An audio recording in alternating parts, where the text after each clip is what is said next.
Hi, everyone. Welcome back to Mastering English Podcast. I'm Alex. And I'm Sam. We are here for another deep dive.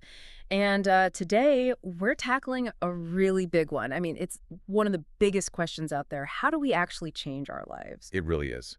And we've gathered a whole stack of sources, articles, some research notes, psychological insights, all to find the clearest path for you, Hmm, especially, if you're on this journey of learning English, which is a big change in itself. exactly. And our mission today is pretty simple, really. Yeah, what is it? It's to show that this huge, profound life change doesn't have to be some dramatic, painful explosion. Right. It can be quiet.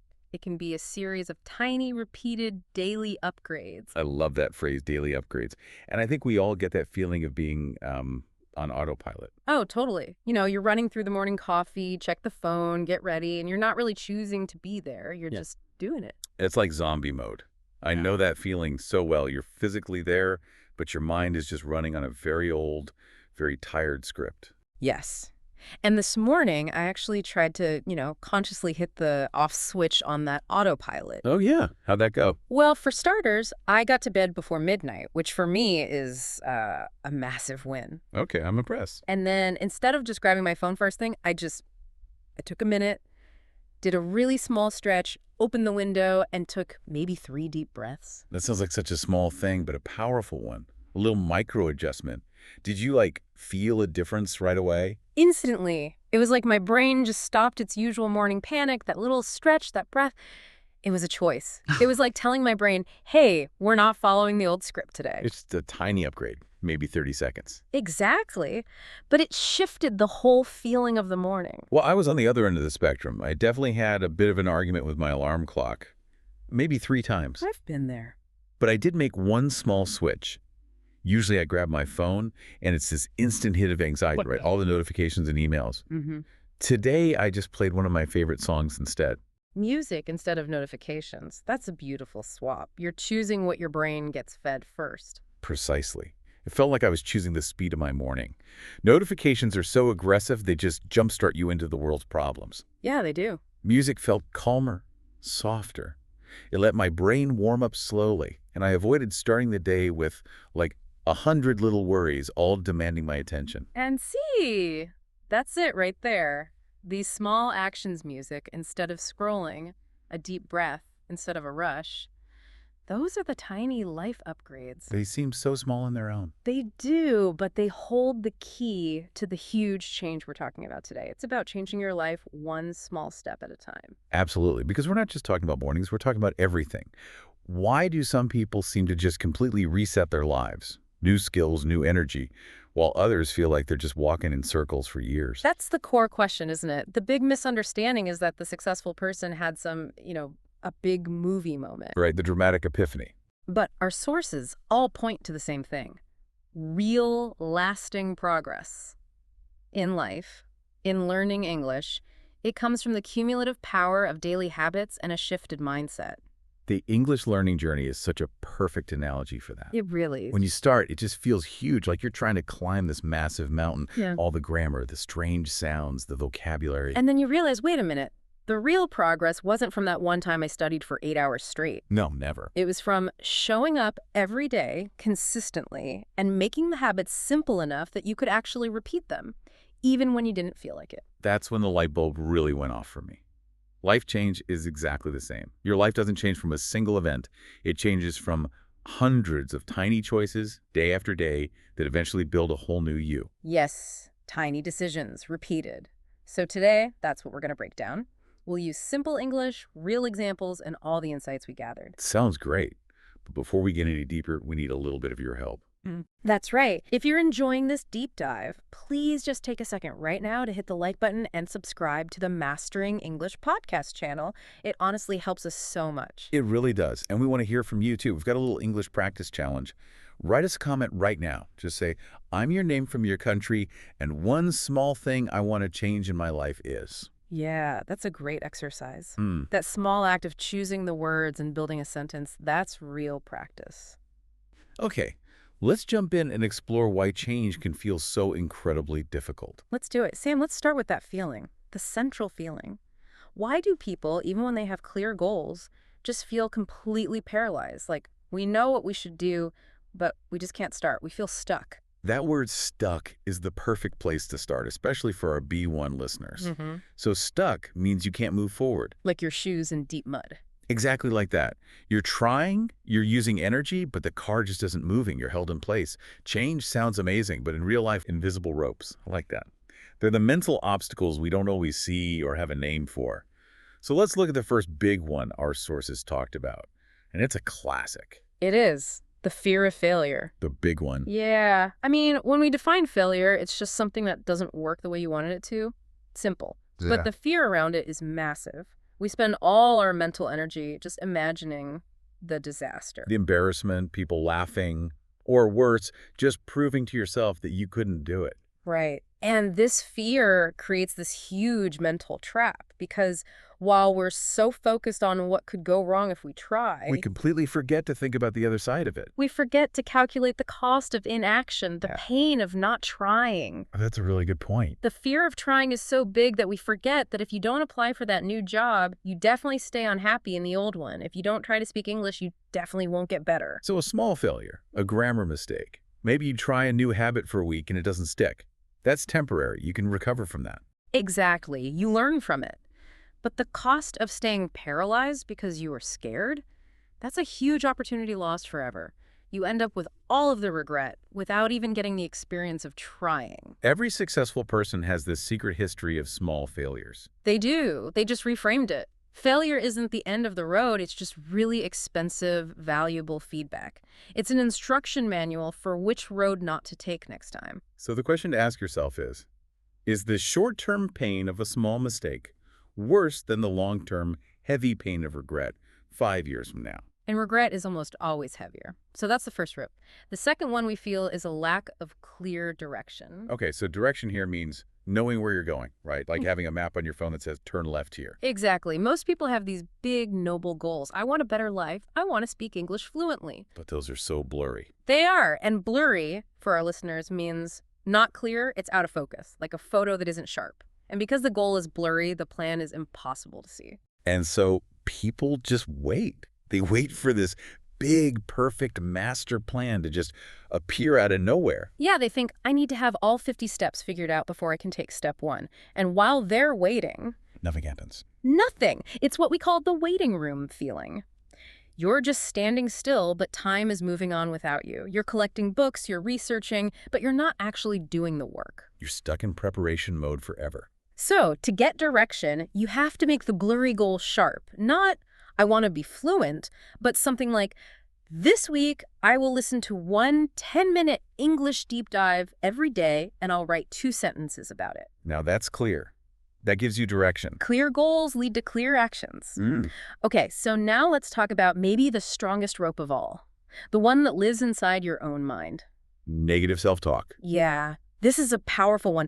Negative self-talk is just how you talk to yourself in your head. It's that little voice, that internal critic. The one that whispers things like, I'm too slow, or I'm not smart enough. Or, people like me, we never really change.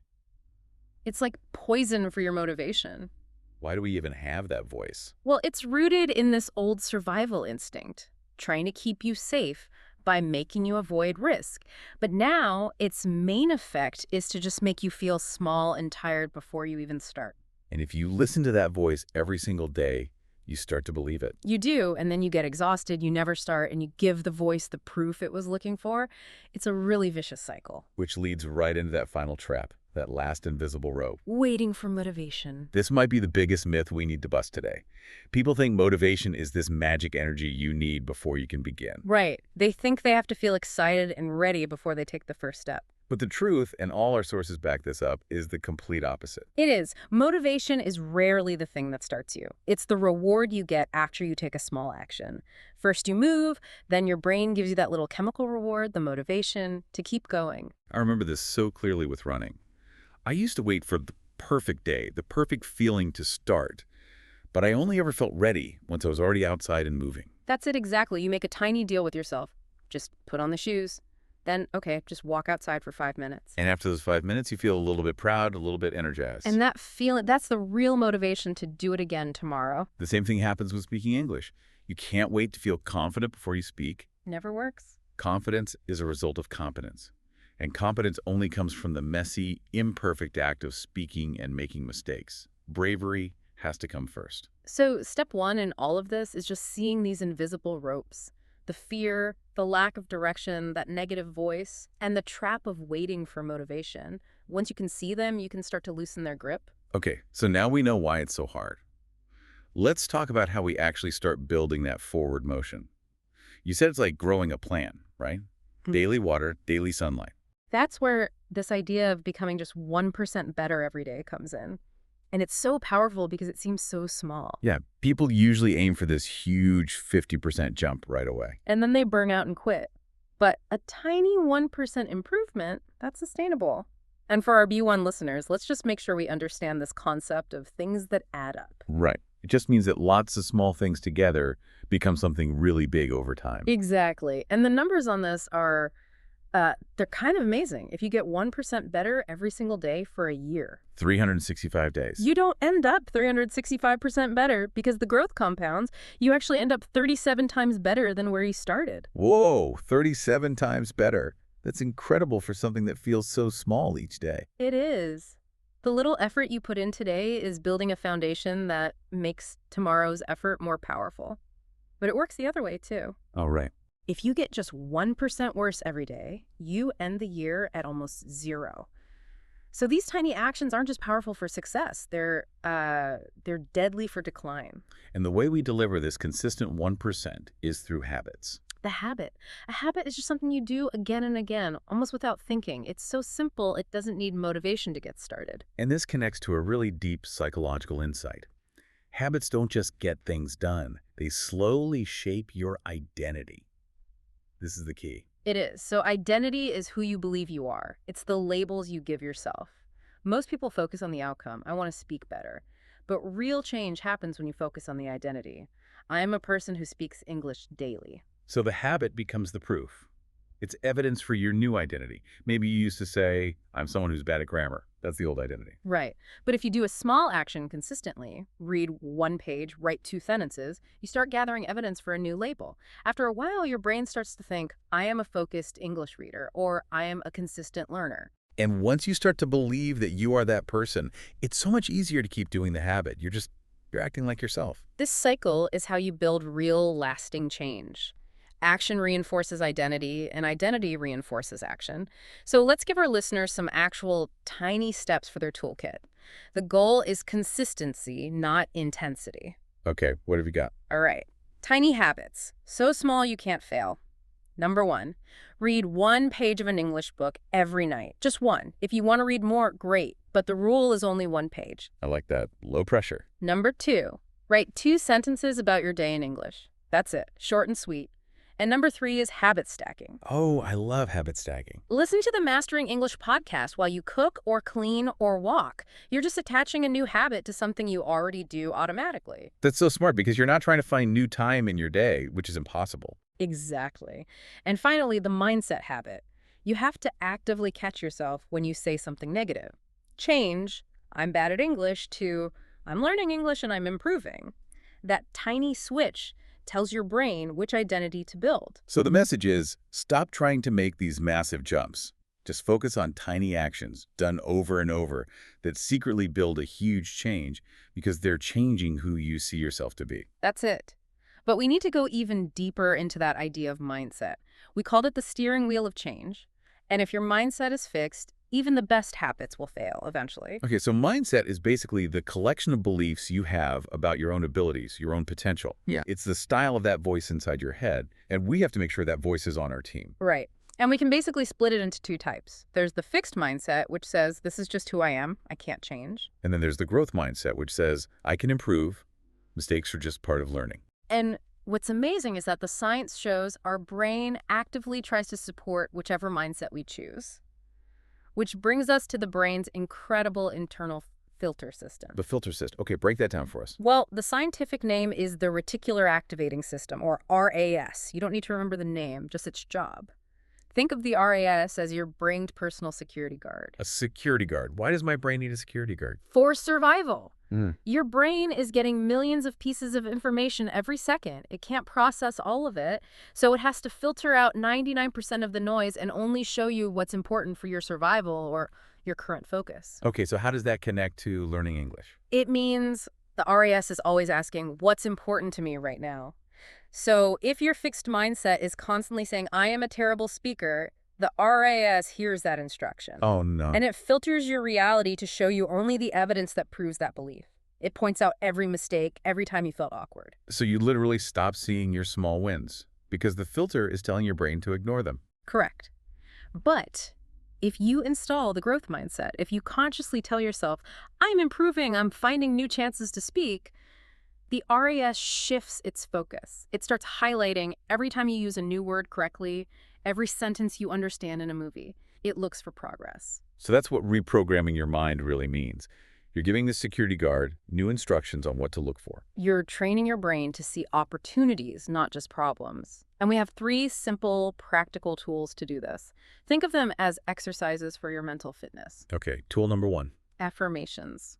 An affirmation is a positive sentence you say to yourself on purpose in the present tense to speak directly to that RAS. For example, I am getting better and clearer at communicating in English every week. Tool number 2. Visualization.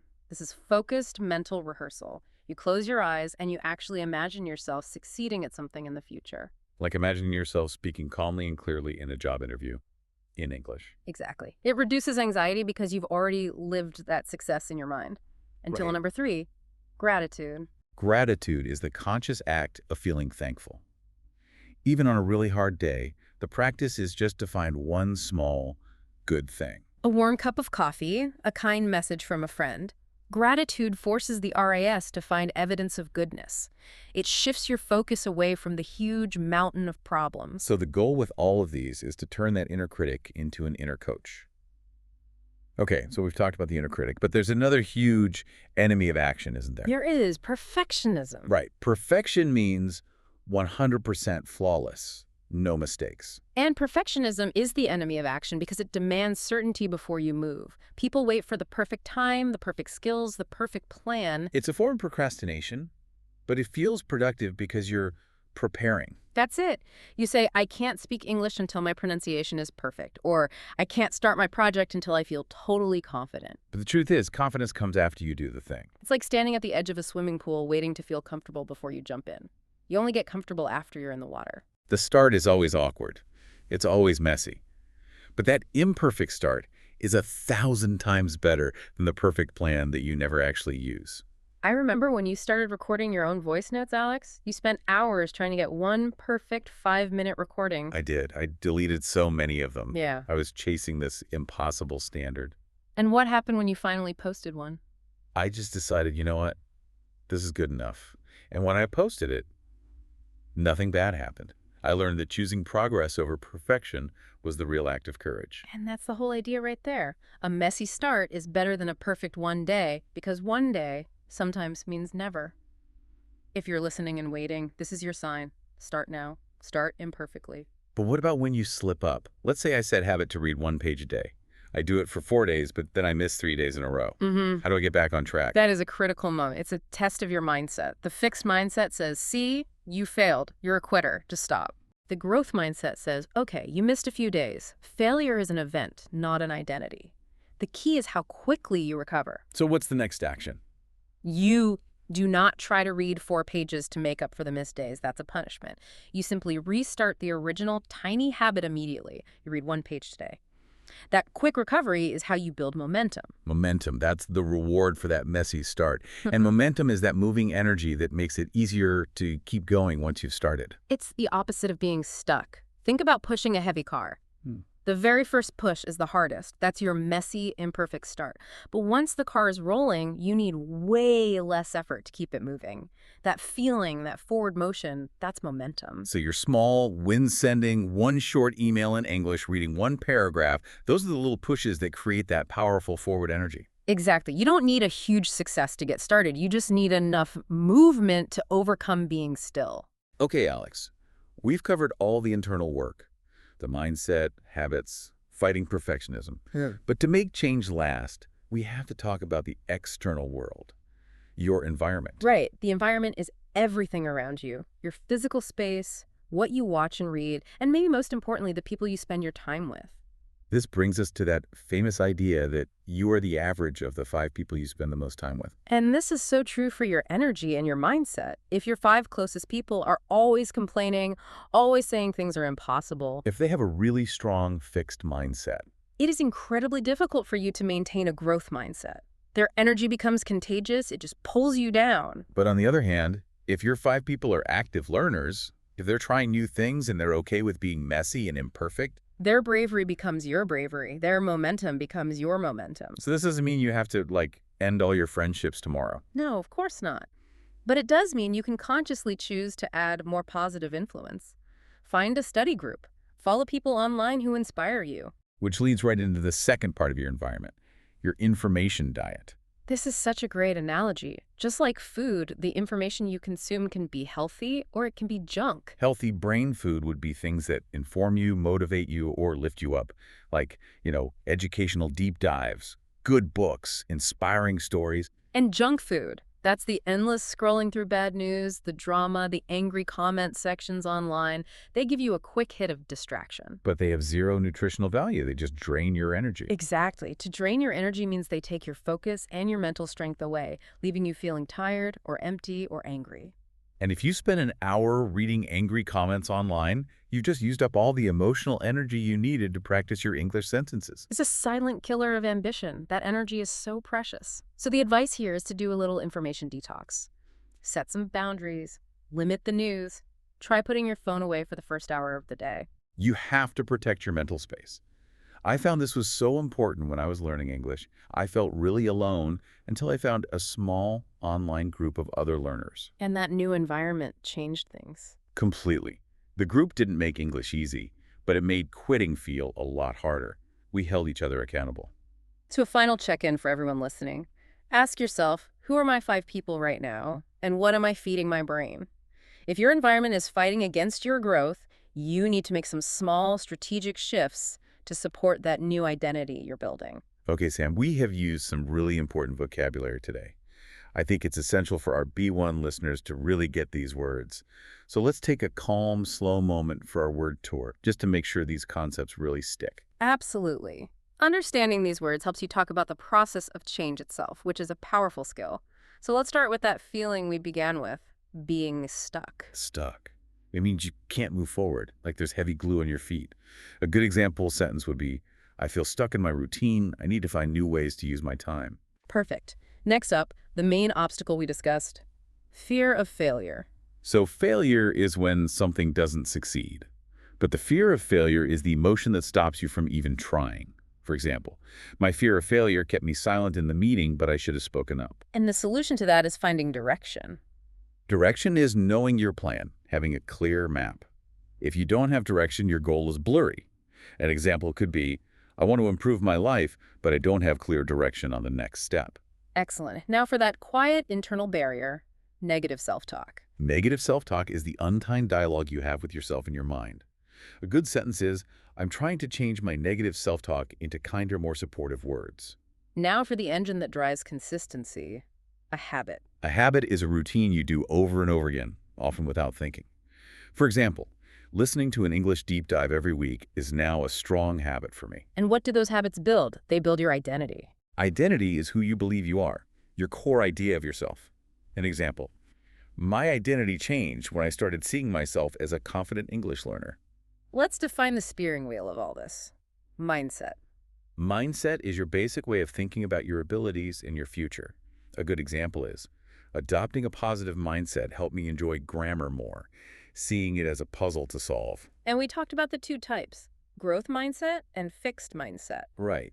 Growth mindset is believing you can improve with effort. For example, he has a growth mindset, so he asks for feedback on his mistakes.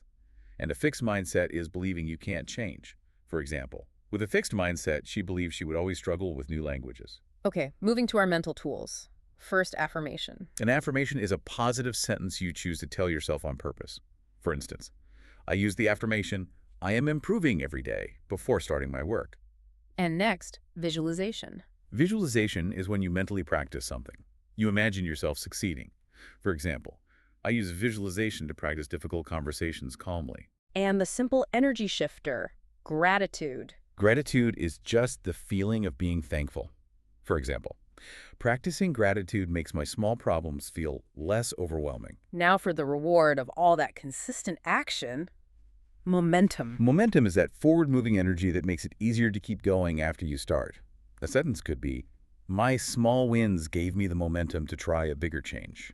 And finally, the world outside of you, your environment. Your environment is everything around you. The people, places, and information, for example. A supportive environment is critical when you're trying to change a strong old habit. And we also mentioned how some things in your environment can drain your energy. But to drain your energy means to take away your mental or emotional resources, leaving you tired. An example is, I had to limit social media because it drained my energy too much. For she. So we have just completed a very deep dive into mastering life change. And I think the biggest takeaway is that you don't need a huge, perfect plan or some sudden burst of motivation to start. No, you just need tiny, daily 1% improvements. You have to focus on building small habits that prove a new identity to yourself. The identity of, I am a person who learns and acts. And remember that powerful lesson. Be brave enough to choose a messy start instead of waiting for a perfect one day. Action creates momentum, and momentum makes everything feel so much easier. So here is your micro challenge for today. As soon as this deep dive ends, think of one small habit you've been putting off. Maybe it's related to English or exercise or work, and just give it 5 minutes today. That's it. That's your first imperfect momentum-building action. And for your English practice, pick one of the powerful vocabulary words we just reviewed, maybe momentum or identity, and just try to use it in your own sentence today. It's a short, friendly English workout. And if this deep dive helped you, please share it with a friend who also wants to grow and learn English. And of course, make sure you're subscribed to the Mastering English podcast channel for more. I'm Alex. See you next time. And I'm Sam. Bye.